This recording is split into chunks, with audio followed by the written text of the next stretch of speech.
معاہدہ یہ ہے کہ وہ بجلی کے لیے استعمال کر سکتے ہیں، بجلی کے لیے ڈیم بنا سکتے ہیں، اور اوپر جو ملک ہوتے ہیں جہاں سے دریا نیچے آتے ہیں ان کا یہ حق تسلیم کیا جاتا ہے، مگر کتنے دن کے لیے پانی روک سکتے ہیں؟ اگر وہ زیادہ دن کے لیے پانی روکیں اور وہ فصل بونے کا موسم ہے تو اس سے تو بڑی تباہی آتی ہے۔ نمسکار دوستو، ہماری چینل میں آپ کا سواگت ہے۔ آج کے اس ویڈیو میں پاکستان میڈیا بات کر رہا ہے لداخ میں بننے والے ایک ڈیم کے بارے میں۔ دراصل آزادی کے وقت جب بٹوارہ ہوا تھا تب کچھ ندیاں بھارت کے حصے آئی تھی اور کچھ ندیاں پاکستان کے حصے آئی تھی۔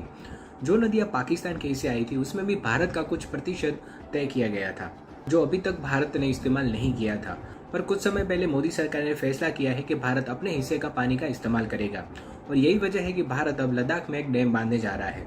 اس بات کو لے کر پاکستان کی دھڑکنیں کافی تیز ہو گئی ہے، کیونکہ پاکستان میں پہلے سے ہی پانی کی بہت قلت ہے، اوپر سے ڈیم بن جانے سے اس کے کرشی پردھان علاقوں میں بہت ہی بھاری اثر پڑنے والا ہے۔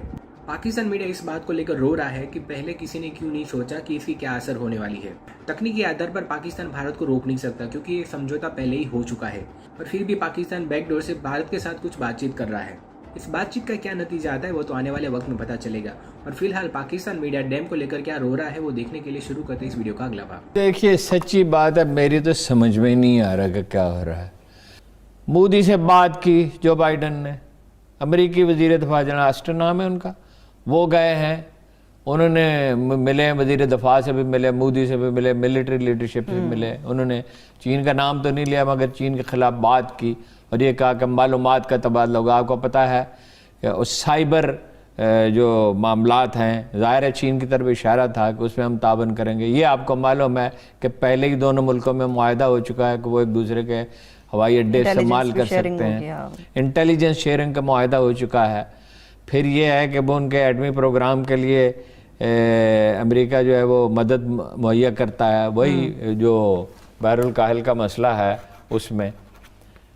تو پاکستان کو ملا کیا ہے، حاصل کیا ہوا، قوم کو اعتماد میں لے کے بتایا جائے کہ کیا حاصل ہوا ہے، پاکستان کو ملے گا کیا۔ یہ پانی پہ جو مذاکرات ہو رہے ہیں یہ تو نتیجہ آئے گا تو ہم دیکھیں گے وہ لداخ میں جگہ جگہ پہ ڈیم بنا رہے ہیں، جو اصل میں ایوب خان نے معاہدہ کیا تھا تو وہ بہت کیئرفلی نہیں کیا گیا تھا۔ تین مغربی دریا یعنی بیاس، راوی اور ستلج یہ تو ان کے حوالے کر دیے گئے، اور جو مشرقی دریا سندھ، چناب اور جہلم وہ پاکستان کے حصے میں، مگر اس میں کہا گیا کہ اس میں انڈیا کا کچھ حصہ ہوگا۔ وہ کچھ لوگ تو کہہ رہے ہیں 20%، کچھ لوگ کہہ رہے ہیں اس سے کچھ کم ہے۔ بھائی اس میں ہمیں ملحوظ رکھنا چاہیے تھا کہ کم از کم یہ دریا جہاں ہمارے سرحدی علاقوں کو چھوتے ہیں ان کے لیے تو کچھ پانی کا ہم مطالبہ کرتے ہیں۔ ایوب خان بعض اوقات بڑی فیاضی کا مظاہرہ کرتے تھے، اگرچہ وہ ان کے زمانے ترقی تو انہی کے زمانے میں ہوئی، بعد میں تو خیر صنعتی ترقی اور زرعی ترقی تو بعد میں تو پھر حال خراب ہی رہا، بس زیادہ سے زیادہ فائر فائٹنگ ہوئی، اور کبھی کبھی فوجی حکومتوں کے زمانے میں معاشی ترقی کی رفتار بڑھ گئی، سول حکومتوں نے تو تباہی کیا معیشت کو، حالانکہ ساری تاریخ میں ہمیشہ سول ادوار ہی میں معاشی ترقی ہوئی ہے۔ اچھا، وہ تو کارگل میں بہت سے منصوبے بن رہے ہیں، چھوٹے چھوٹے دریا ہیں، یہ سارے دریا دریائے شیوک میں گرتے ہیں۔ دریائے شیوک بہت خوبصورت دریا ہے، تھونگ مو سے گاؤں ہے وہاں سے داخل ہوتا ہے وہ، اور پھر آگے کوئی 1 درجن دریا اس میں شامل ہوتے ہیں، اور پھر وہ سندھ میں آ کے گلگت بلتستان میں اس کا حصہ بن جاتا ہے۔ پھر آگے دریائے جو افغانستان سے آتا ہے نکلتا تو وہ پاکستان سے ہی ہے، دریائے کابل چترال سے وہ ہوتا ہوا وہاں سے، تو پھر اس کا سندھ میں جو ہے وہ ہوتا ہے۔ پانی کے معاملے میں 2 چیزوں پہ ہماری توجہ ہونی چاہیے۔ نہرو نے اس وقت پلان کیا کہ جہاں جہاں ڈیم ہے، جہاں جہاں پانی ہے وہ اس طرح پلان کیا جائے، یہ جو کچھ تحصیلیں جو ہیں جنہیں پاکستان کا حصہ بننے نہیں دیا گیا ریڈ کلف ایوارڈ میں، جس کے لیے نہرو نے بہت بے پناہ کوشش کی، تو وہ ان کو انڈیا کو مل جائیں۔ وہ تو پلان کر رہے تھے نا پاکستان کے خاتمے کو، اور کم از کم یہ اسے کمزور رکھا جائے مستقل طور پہ۔ ہم نے نہ اس وقت تیاری کی، ایک وہ بیچارہ بوڑھا آدمی بابا ملت قائد اعظم، وہ دن رات وہ کام کرتے تھے۔ ہم تو ایک رومانٹک قوم ہے، خواب زیادہ دیکھتے ہیں، عمل زیادہ کرتے ہیں۔ ہمارا حال یہ ہے ہم نے کوئی ایکسپرٹ ہی پیدا نہیں کیا، اس وقت بھی نہیں تھے، بعد میں بھی ہم نے کوئی ایکسپرٹ پیدا نہیں کیے۔ جب ہم اعتراضات کرتے ہیں تو ہم اس پہ کوئی ریاضت نہیں کرتے، اور دنیا ہماری بات نہیں مانتی ہے۔ بھلے ایک وقت تو ایسا آیا، وہ کشن گنگا جی سے یہاں دریائے نیلم کہا جاتا ہے، کہ اس پہ وہ جو ڈیم بنا رہے تھے اس پہ ہمیں اپنی نمائندگی کے لیے سوئٹزرلینڈ سے ایک ایکسپرٹ کو امپورٹ کرنا پڑا, اسے فیس دینی پڑی. بھائی آپ یہ پانی کے مسائل کوئی ایسے مسائل ہیں جسے آپ سمجھ نہیں سکتے, یہ کوئی کالا جادو ہے, یہ کوئی عجیب و غریب چیز ہے. ایک پہلو تو یہ ہے کہ انڈیا کے ساتھ مذاکرات میں ہمیں وقت ایکسپرٹس کی ایک ٹیم بنانی چاہیے, اسے تیاری کرنی چاہیے, اس پہ دباؤ رکھنا چاہیے. معاہدہ یہ ہے کہ وہ بجلی کے لیے استعمال کر سکتے ہیں, بجلی کے لیے ڈیم بنا سکتے ہیں, اور اوپر جو ملک ہوتے ہیں جہاں سے دریا نیچے آتے ہیں ان کا یہ حق تسلیم کیا جاتا ہے.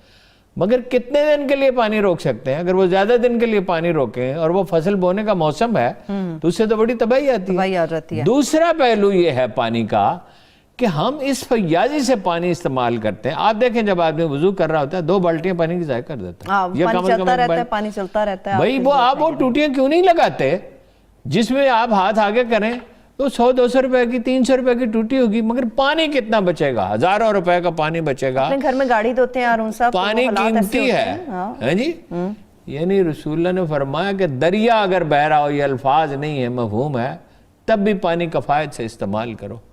یعنی پانی کی اللہ کے رسول کو تو معلوم تھا نا کہ انسانوں پہ کیا بیتنے والی پانی کی عادتوں. اللہ نے تو فراوانی سے پانی پیدا کیا, مگر ہم اس کو استعمال کس طرح کرتے ہیں؟ زمینیں ہموار نہیں کرتے اور پانی ضائع ہو جاتا ہے. دنیا میں اب پانی کا استعمال اس طرح نہیں ہوتا, فواروں سے ہوتا ہے, ڈرپ ایریگیشن سے ہوتا ہے. یعنی آپ اسے 100 گنا زیادہ فائدہ اٹھا سکتے ہیں, 10 گنا تو منیمم اٹھا سکتے ہیں. اس پہ کوئی پلاننگ کسی حکومت نے کبھی نہیں کی. کوئی این جی او دنیا میں اس کے لیے سرمایہ مہیا ہے, دنیا آپ کو پیسے دینے کے لیے تیار ہے کہ بھائی یہ فواروں سے پانی دیں, یہ ڈرپ ایریگیشن کریں.